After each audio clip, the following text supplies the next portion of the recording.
ng arms. At kung ikaw po ay hindi pa po nakasubscribe, ay pindutin nyo lang po yung subscribe sa baba at yung bell button sa kanan para updated po kayo sa mga video ko po na i-upload. Ayan, so for today's video po ay dahil ako lang po mag-isa yung kakain ngayon ng pananghalian dahil sila ay pumunta sa kanilang kaibigan at doon po sila mag-farewell party daw. Ayan, magkakainan daw po sila doon kasama ng kaibigan nila. Hindi po ako sumama dahil sobrang init talaga ng ng sikat ng araw ngayon. Halos araw-araw na lang po kasi sila lumalabas. Kaya yun, hindi ako sumama. Sabi ko, kung maaari, hindi ako sasama dahil nga masakit na yung ulo ko pag tuwing gabi. Yung akala mo ba lagi kang nilalagnat? So, ayan po. Ayan po. For today's video po ay magluluto po tayo ng lutong Pinoy. Ayan, lutong Pinoy. Ayan, syempre yung kakainin natin, yung gustong-gusto natin na yung parang yung namimiss natin. So, ayan po. Ako po ay magluluto ng isang tukwat baboy. Ayan, tukwat baboy po. Ayan, ayan. Medyo matagal na po talaga akong hindi nakakain yan. So, ayan po, tara, let's po. Samahan niyo po ako magluto ng tukwat baboy. Ayan, pasensya na po dyan sa hindi po kumakain ng baboy. Hindi naman po kasi lahat na kumakain. So, pagpasensyahan niyo na po sa aking content ngayon na yun yung luto ko. So, ayan po, samahan niyo po ako.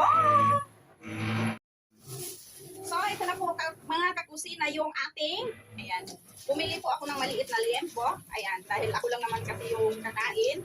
Ayan, maliit lang po yung binili ko. So, ayan, puhugasan lang po natin yan ng mabuti. Ayan, at, ayan, papalambutin po muna natin yan bago natin i-prito. So, ayan po. Ayan, para sarap yung ano natin, di ba? Gagawa na lang din tayo ng sausawan mamaya.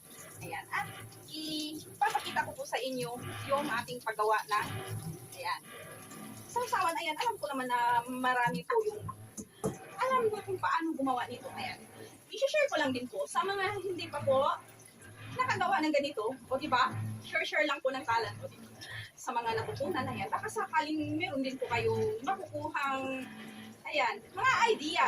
So, ayan. Ayan, pasensyahan nyo na po, talagang maingay kasi may gumagawa po yata doon sa taas. Ayan, maingay, ayan, di ba? Naririnig nyo po.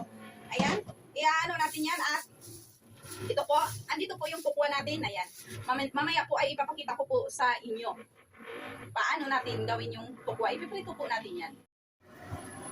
So, ayan po. Kumulo na po yung ano natin. Ayan. Ayan. Kumulo na po siya. Ayan. So, tatanggalin lang po natin yan. Ayan. Tanggalin lang po natin at itatapo natin yung ating, ayan, tubig. So, ayan po. Ito na po mga kakusina. Ayan, ibabalik lang po natin yung ating karni. Ayan. At ayan, pagpasensyahan nyo na po yung kung maririnig nyo po yung ingay ha sa lakas kasi may gumagawa po. Ayan, lagyan lang po natin siya ng paminta. Ayan. Timplahan lang po natin yan pero huwag nating masyado lagyan ng asin dahil ayan, gagawa naman po tayo ng sausawan yan. Ayan, kasi ihahalo na natin sa ating tukwat baboy. Ayan. So, ayan, ito lang po yung mga ilalagay ko, yung mga dahon-dahon. Ayan, yung parsley flakes. Ayan, dahil naubusan po ako ng laurel. So, ayan. Ayan, instead of laurel, ito na lang po yung ano natin. Ilalagay yung thyme, ayan. So, ayan. Papalambutin lang po natin yung karni. So, ayan, babalikan ko po kayo. So, ayan na po mga kakusina. I-chichik po natin. Ayan, kunti na lang po yung sabaw natin. I-chichik po natin kung malambot na ba. Ayan. Ayan. Ayan. Malambot na po siya. Ayaw magbaliktad. So, ayan po. Ayan. So, ayan. Takpan lang po natin ulit. Anuhin lang natin yung tubig. Ayan. So, ayan. Habang hinihintay mo po natin yun, gagawa na muna tayo ng ating, ayan, sausawan. Ayan. Bali, sauce po niya. Ayan, kasi paghaluin natin mamaya yung ating tukwa at baboy. So, ayan. Gumamit po tayo ng, ayan, sibuyas na Ayan, purple. Ayan, purple. Hindi naman yung pula, purple naman yun. So, ayan. Ayan. I-slice lang po natin yan na sobrang nipis po. So, ayan. Simpleng ano lang naman po yung ating gagawing sausawan or sauce ng ating ayan, upat, baboy. So, ayan. Ayan. So, ayan po. So, ayan. Ito po yung ating ihahalo dito. Ayan. May sili po tayo. Isang sili lang po yung ilalagay ko dahil yung ihahalo kong suka ay ito, yung pinakulat. Ayan. Medyo maanghang na po yan. Ayan. Bubuhos lang po natin dyan. Ayan. Ayan. Tapos yung ating toyo. Ayan. Wala naman yung ano, depende na po yan sa inyo yung kung gaano kadami yung ilalagay yung tuyo. Ayan. At saka yung susuka. Ayan, nagdepende na po yung sa inyo dahil meron namang gustong maalat. O, di ba? Merong ganyan. Iba-iba naman yung ano natin, di ba? So, ayan. Lalagyan ko lang po siya ng isa pang sili, pero depende din po yan sa inyo. Kung gusto niyo po na sobrang maanghang, so walang problema po yun. So, ayan. Bibigaan lang po natin siya ng lemon. Ayan. Ayan. Ayan. Ito lang po yung sausawan bali natin. Ayan. Ayan. Laglag ko pa yung ano. Ayan. Kakainin ko rin po yung sibuyas. Ayan. Sarap kaya yan kainin. Ayan. Kunting asukal lang po So, ayan. Yan na po yung sausawan natin. Napakasimple, napakadaling gawin. Ayan, yan lang yung ano natin doon sa ating tukwat baboy. So, ayan, antayin lang po muna natin yon. Tapos, ipiprito na po natin yung ating baboy at ang ating tukwa. So, ayan, babalikan ko po kayo ulit. So, ayan po, malambot na po yung ating liempo po. At ngayon po ay ipiprito na po natin. Ayan, prepare na po natin yung ating kawali. Ayan, para sa ating pagprito. Ayan, painit na po tayo ng mantika. Ayan, mga kakusina, napakadali lang. So, ayan. At ilagay na po natin yung ating, ayan, tatakpan natin. Takpan kay, pumuputok-putok. So, ayan, mga kakusina. Ayan, bubuksan ko lang po at babalik na rin. O, diba? Pumuputok siya.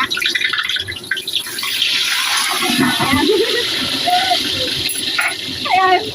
Kumaya ko na po ipakita sa inyo yan pag ano na kasi pagbaliktad yan, takip agad para, alam nyo na.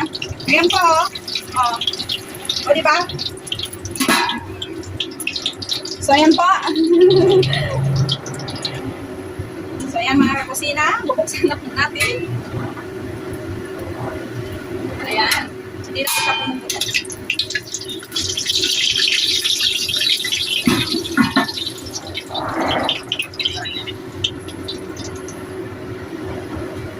So, ayan na po mga kakusina. Ayan, tatanggalin na po muna natin yan. Ayan. So, ayan. Ayan po.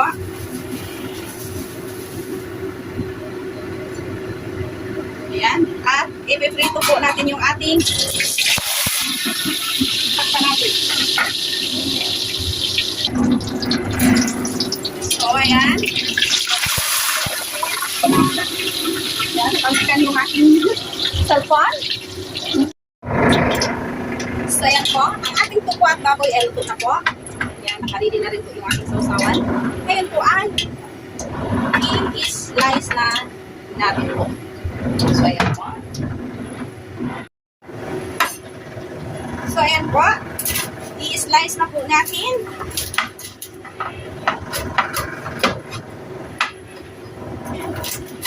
Ma-crispy po siya. Ma-crispy.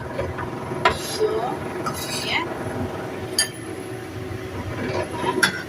At ang ating tukwa. Ayan po. I-slice din po natin kung ating tukwa. Ayan. Mainit po.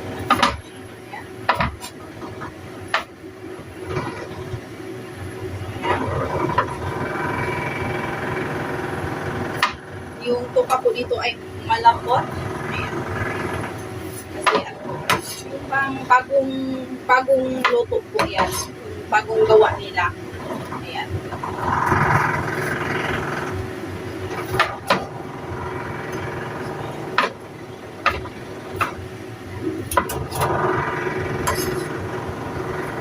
So, ayan. Ihahalo na po natin yan dyan. Yung ating sausawan. I-mix na po natin para mag-absorb yung ating sauce. At ako po ay nagugulo na. Eh, pasensya na po sa may gumagawa po kasi sa taas. Ang ingay-ingay. Ingay ng background ko po.